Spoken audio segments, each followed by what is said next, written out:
Oh, yeah.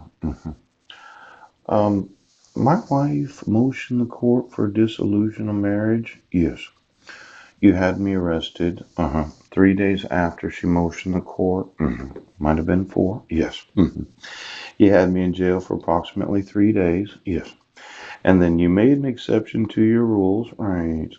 Because, May 24th? Yes. You arrested me on the 27th? Yes.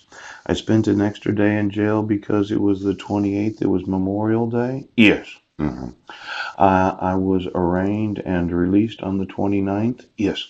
And 2 days later, you allowed for her to motion the court to reissue the protection order on a day that's not the actual day for doing that.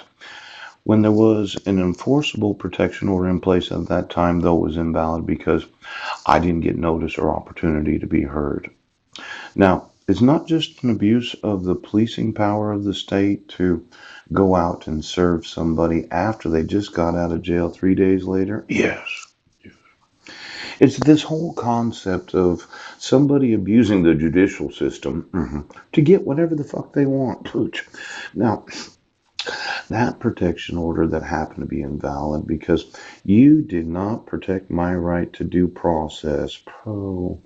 I was on probation, yes, and the probation, yes, restraints were that I couldn't go into any place where they drink alcohol. Yes. I couldn't do any drugs or alcohol. Yes.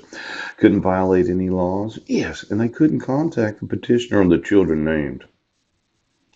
There was no need for a protection order because I was on probation until July 12th of 2012. Yes.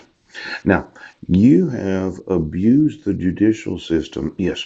Because you should have waited until the verdict decided that I was not guilty. Then you should have removed it and you should have given me my sons. Now, motioning the court and then reissuing the court by minute order, a violation of the RCWs. It being issued for 15 days instead of 14 days, a violation of the RCWs. Having a court hearing on the 6th of July when you only give 14 days for temporary protection orders? Yes, violates the RCWs. For Commissioner William G. Kniep to reissue it, it's against the law. You cannot have two valid protection orders at the same time. It, you can't.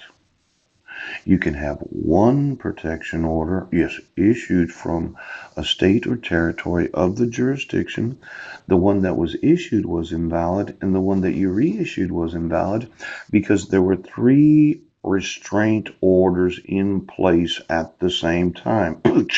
There was the one that I was being tried for. Yes. There was the one from Guam that was a condition of the probation that I was released. And then there was the one that was reissued, so as to teach me a lesson that law enforcement was watching me.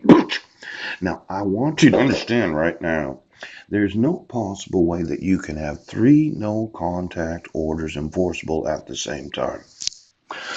The one from Guam, yes. The one that you issued without any due process, and the one that you reissued while I was being tried for violating the one that was invalid. Now, maybe this court would like to understand there's no fucking possible way you can have three no contact